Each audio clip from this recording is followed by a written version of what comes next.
Hello students. आज हम लोग जेई एडवांस 2021 में पूछे गए करंट इलेक्ट्रिसिटी का क्वेश्चन डिस्कस करते हैं। देखिए क्वेश्चन क्या है। In order to measure the internal resistance R1 of a cell of EMF E। Diagram में यहाँ देखिए इस सेल दिया हुआ है, EMF है, R1 इंटरनल रेजिस्टेंस है। A metre bridge of wire resistance R0 50 ohm. इस वायर का रेजिस्टेंस टोटल दिया हुआ है 50 ओम। ए रेजिस्टेंस R0/2। R0 अगर 50 है तो R0/2 हो जाएगा 25। Another cell of EMF E/2 internal resistance R, यहाँ दिख रहा है डायग्राम में, and a galvanometer G are used in a circuit as shown in the figure. If null point is found at L equal to 72 cm, small l का value दे दिया है 72 cm, then value of R1 equal to निकालना है, R1 का value निकालना है। अब यहाँ देखिए इस डायग्राम में क्या है, इस सर्किट को अगर हम लोग सिंपल एक करंट इलेक्ट्रिसिटी का सर्किट बना लें तो ध्यान से देखिए, यहाँ एक बैटरी है EMF और इंटरनल रेजिस्टेंस R1।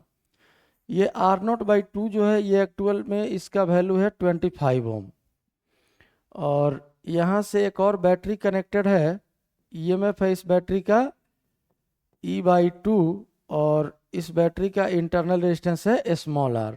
और यहीं से गैल्वेनोमीटर लगा है और गैल्वेनोमीटर ये नल पॉइंट पर जाके वायर है, नल पॉइंट पर ये कनेक्टेड है, यही वायर का एंड है A और ये एंड मान लेते हैं B। अब ध्यान से देखिए AB वायर जो लिखे हुए हैं यहाँ डायग्राम में, इस वायर का टोटल रेजिस्टेंस दिया हुआ है कितना 50 ओम और लेंथ कितना दिया हुआ है, मीटर ब्रिज है, मीटर ब्रिज है तो लेंथ ऑब्वियसली 1 मीटर होगा, 1 मीटर मतलब 100 सेंटीमीटर। तो अगर हम लोग इस रेशियो का यूज करें कि 100 cm वायर के लेंथ का रेजिस्टेंस है 50 ओम, तो 1 cm वायर के लेंथ का रेजिस्टेंस हो जाएगा कितना 50/100, 1/2 हो गया। और तब 72 cm दिया है नल पॉइंट का लेंथ, तो 72 cm वायर का लेंथ का रेजिस्टेंस कितना हो जाएगा, तो ये हो गया 1/2 50/100 और इंटू 72 मतलब 36 ओम। अब देखिए यहाँ जो रेजिस्टेंस है ये रेजिस्टेंस है आपका कितना 36 ओम और बचा हुआ वायर का रेजिस्टेंस कितना बचा, टोटल था 50। तो वायर का रेजिस्टेंस हम लोग जानते हैं कि resistance directly proportional to length, तो टोटल रेजिस्टेंस अगर 50 ओम था, 36 ये हो गया, तो ऑब्वियसली ये कितना हो जाएगा 14 ओम।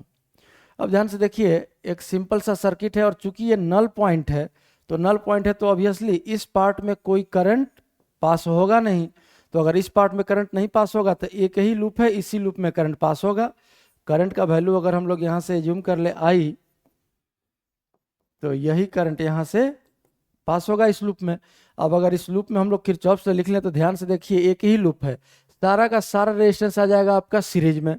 तो क्या क्या सीरीज में हो गया 36, 14, 50 और 25, 75 हो गया टोटल, और प्लस R1। और EMF लूप में कितना है E, तो इस कैपिटल I का वैल्यू अगर यहाँ से हम लोग लिख लें तो कैपिटल I का वैल्यू आ जाएगा आपका E डिवाइड, किरचॉफ लॉ भी लिख सकते हैं, और चूंकि सिंपल सा लूप है तो हम लोग डायरेक्टली करंट का वैल्यू लिख सकते हैं E divide by total resistance 75 plus R1। अब यहाँ से देखिए किसी एक लूप में और किरचॉफ लॉ लिख लेते हैं हम लोग, या तो इस लूप में लिख लेते हैं या तो इस लूप में लिख लेते हैं। चलिए इसी छोटे से लूप में हम लोग किरचॉफ लॉ लिख लेते हैं।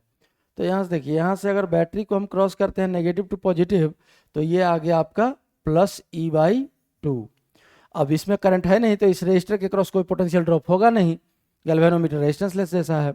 अब यहाँ से यहाँ तो ये कितना आ जाएगा आपका, करंट के डायरेक्शन में जा रहे हैं, तो ये हो जाएगा -14 into capital I। Capital I का वैल्यू यहाँ से पुट कर लेते हैं E/75 प्लस R1। और इस वायर में अगर हम लोग पास करें तो फिर करंट के डायरेक्शन में है, तो फिर से ये आ जाएगा -25 इंटू कैपिटल I, फिर से E divided by 75 plus R1 और इक्वल्स 0। अब यहाँ से अगर इसको हम लोग सिंप्लीफाई करें, इस दोनों नेगेटिव को हम लोग राइट साइड ले चलते हैं, तो राइट साइड ले चलेंगे तो लेफ्ट साइड क्या बचेगा आपका E/2 इक्वल्स, राइट साइड अगर ले गए तो ध्यान से देखिए E/75 प्लस R1 कॉमन आ जाएगा और दोनों पॉजिटिव हो जाएगा, राइट साइड जाके दोनों नेगेटिव है, उस साइड जाके पॉजिटिव हो गया। तो E/75 plus R1 E/75 plus R1 अगर कॉमन ले लिए तो बच गया 14 प्लस 25। तो 14 प्लस 25 का वैल्यू कितना आ जाएगा? 39। अब यहाँ से देखिए E कैंसिल हो गया और क्रॉस मल्टीप्लाई कर लीजिए। क्रॉस मल्टीप्लाई करेंगे हम लोग तो क्या आ जाएगा? यहाँ से ये गया 75 plus R1 equals 39 into 2। 39 into 2 कितना हो जाएगा? 78। दिस इम्प्लाइज R1 का वैल्यू आ गया आपका कितना? 3 ओम। यही इस सेल का इंटरनल रेजिस्टेंस का वैल्यू आ गया। ओम यूनिट तो दिया हुआ है, नंबर निकला 3। अगर एक्सप्लेनेशन सही लगा हो तो वीडियो को लाइक और चैनल को सब्सक्राइब जरूर करें।